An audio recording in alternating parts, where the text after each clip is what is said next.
Okay, I'm back. That was we're having some work done on our resort building, and the man was calling to say that they were finished for the day.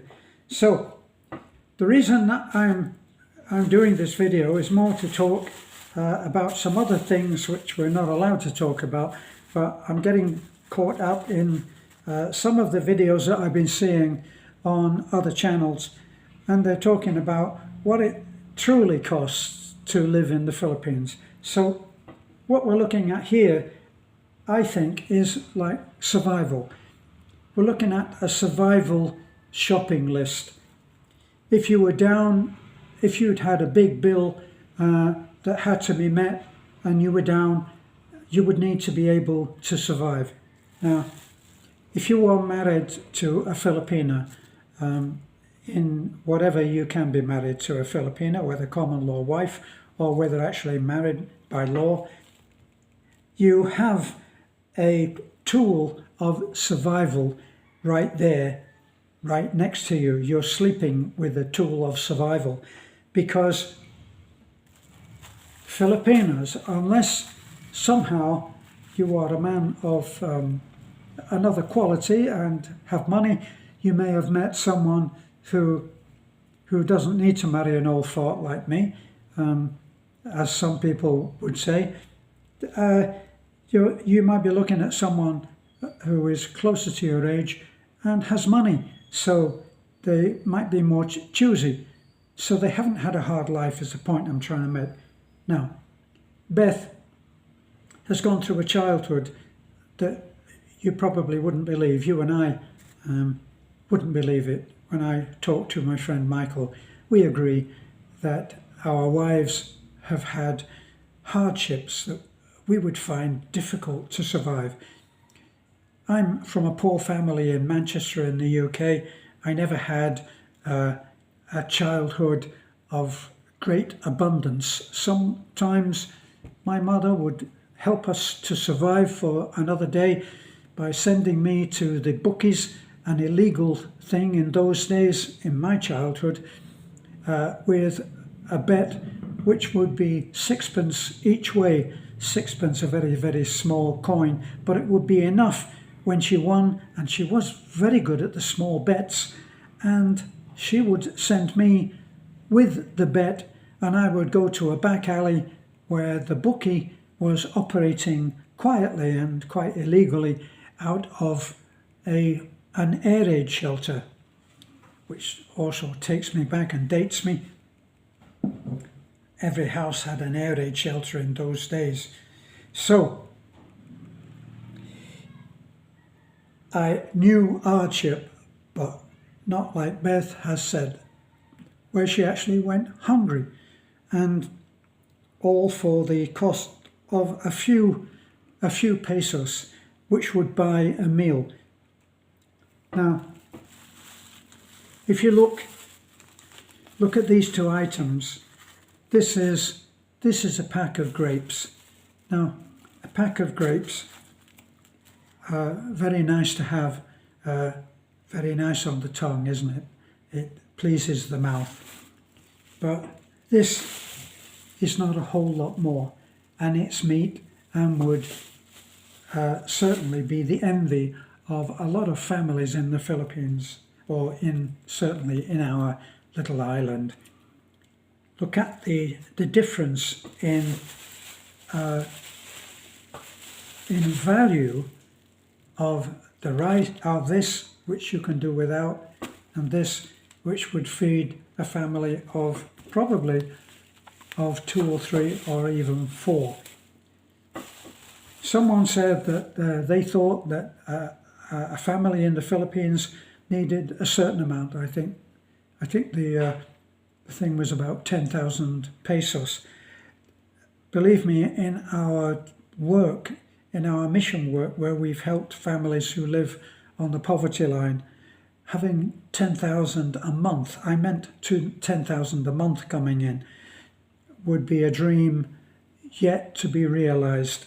So what we're looking at is the ability to survive, as opposed to living in luxury.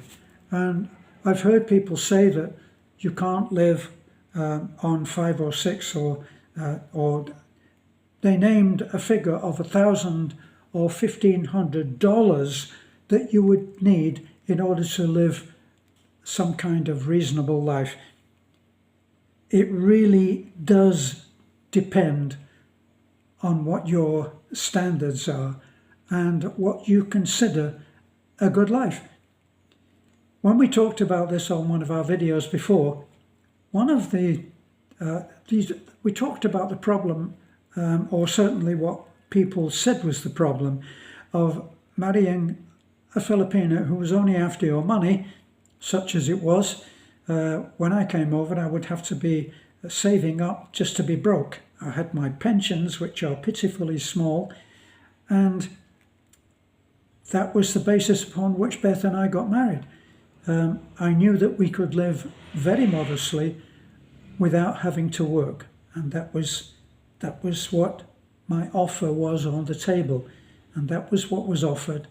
Since then, we've worked very, very hard for 10 years, and what we have now is the result of a partnership in which both of us have contributed, let's say 50%. We both contributed 51%. When everything else is lost, we have my pensions so that we know that we can eat. But to do the things that we do, we work on our channel and we work on other things as well, which will bring money in. It's not a life of luxury, like a lot of people would expect. I saw one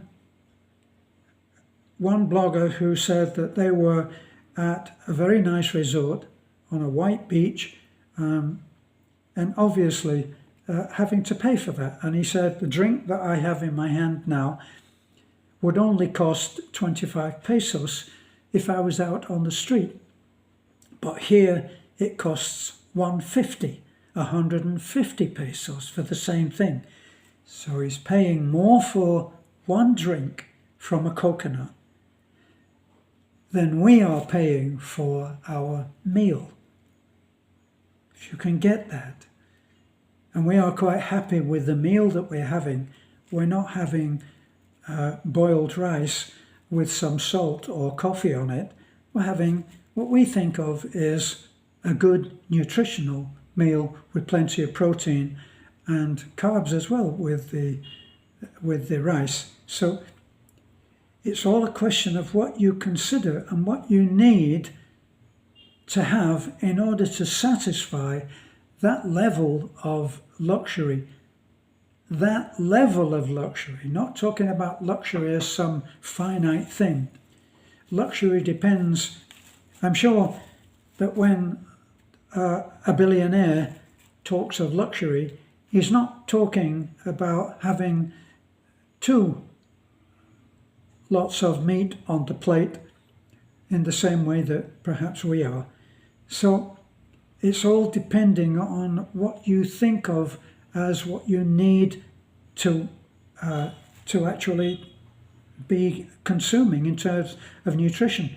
Now, I often, in the morning, my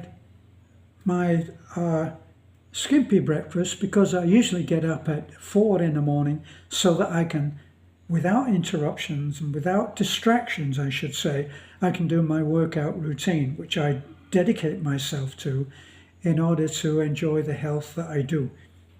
But when I've finished my little workout routine, I have oats. So I have a plate of oats, and if I have more than usual, I might have 1 banana sliced up into that with a spoonful of honey. And that and a mug of coffee, that is what I consider a breakfast. Simply put, a simple meal. And then later I would go in at maybe after 10 o'clock, which is when my little favorite restaurant opens. It opens at 10. PP Coffee is in Talabon, and it opens at 10 o'clock. and that's where I usually meet my friend Michael twice a week for my sanity adjustment, where I get to talk in my English language as spoken by a northerner from the north of England, which is where Michael comes from as well. We get to use the old sayings and talk in the same way that we might have when we were a lot younger. So that meal that I have there only costs $3, right? If I give a tip, it will cost $4. And that's a very simple meal again. I eat as my main source, not my total source of protein, but my main source of protein will be 3 eggs and a very small amount, perhaps as big an amount of rice as this, boiled rice. This, I only eat a portion of the rice that they serve me. A portion of rice here in the Philippines would probably amount to this, and it's the same portion that's almost universally offered, except if you go to Alturas and go to the cafeteria there in Talabon. I'm sure that those of you who know, they've now reduced the amount of rice that you get in one portion to this much, so you need to order 2 or 3. So they didn't increase the price of the rice, they just reduced. A common marketing ploy, isn't it? They reduce the amount that you get. So, what are we looking at? The rest of this pack is this. But what did I do? Now this is one of the things that you might come up against. Now, you're looking at things backwards here, but what this says is 6-pack bundle, and it's tuna. And if you're actually determined to have a certain amount of protein, a can of tuna like this would be a big help in giving you your daily amount. So I could have a couple of spoonfuls of rice as an extra meal and one of these cans of tuna. That's 2 cans of tuna. There's 1 can, 1 can. Now, look at the English that is on this. It actually says 6-pack bundle. 1, 2, 3, 4, 5, 6. Buy 6, save 6. Now normally it's much clearer than this. It says buy 1. This is a bundle. Even though it says 6-pack bundle, it's 1 bundle if we're talking English. Now, buy 6, save 6.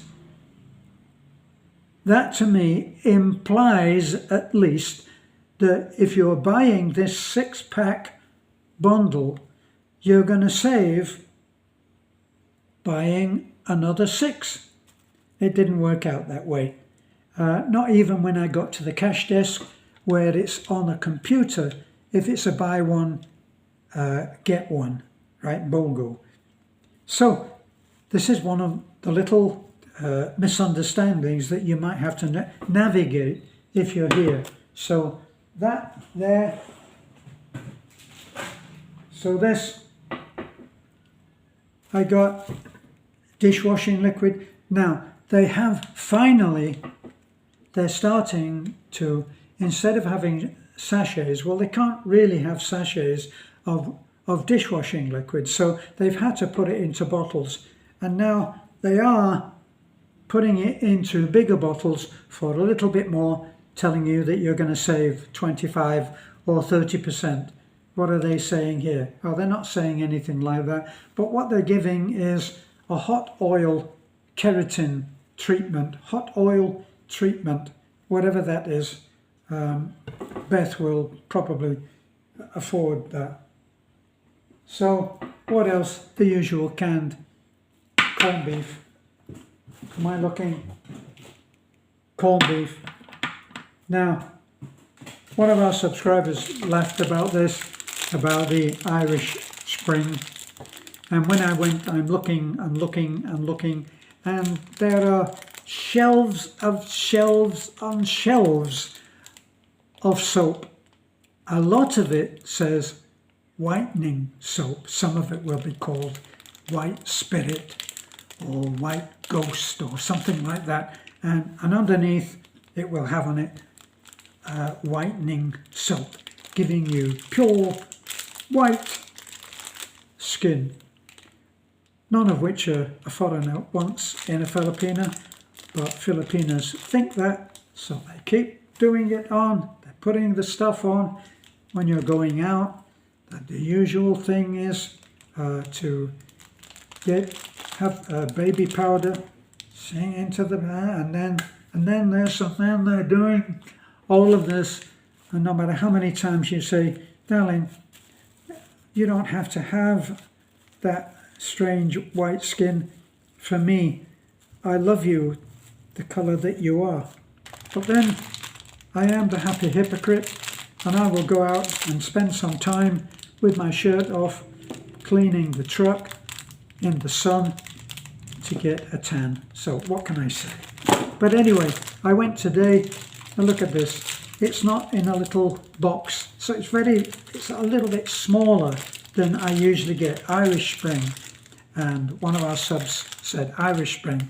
Said, my Filipina, when we come home to the Philippines after a trip, she has a suitcase full of Irish Spring. Well, you can get it here.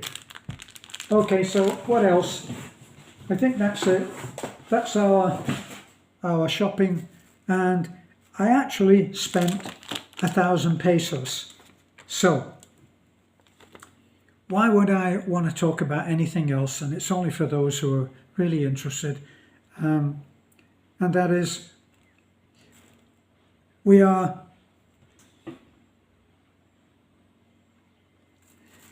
I feel that we are now negotiating a different kind of language. The lies and cheating and just simply hiding the truth. The Americans are always great at making up these phrases. I mean that actually sincerely. We can thank them for concealing the nastiness of killing by saying terminate with extreme prejudice. And if they drop a bomb and it accidentally kills 30 or 40 people, we can get round that too and keep our lunch down by calling it collateral damage. Well, the way that we describe our present thing with our leaders is that lies and cheating are the new truth. That's it. If at one time we were friends and you caught me lying to you, you would doubt my friendship, and that would make sense. If I find that someone has lied to me about something, then isn't that wise to decide, are they now telling me the truth? Is that the first lie, the only lie that they've been caught on? Or is it one of many, and I've only caught them on one? Now we need to delete one word from our vocabulary, and that is shame. There is no shame, apparently now, in being caught as a liar.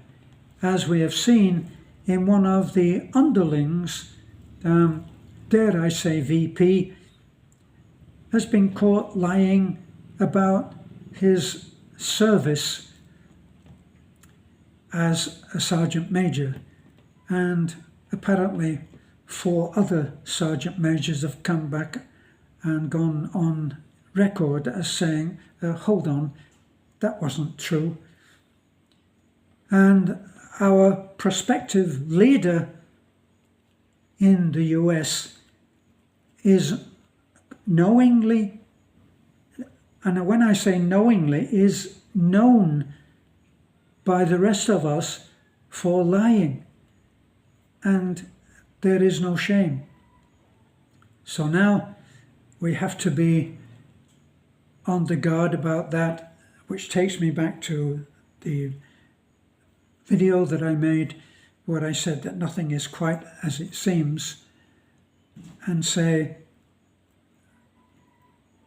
that we can't believe anything. It's turning out that the conspiracy theories that are rampant or were rampant and dismissed as theories are rapidly, one after the other, proving to be true.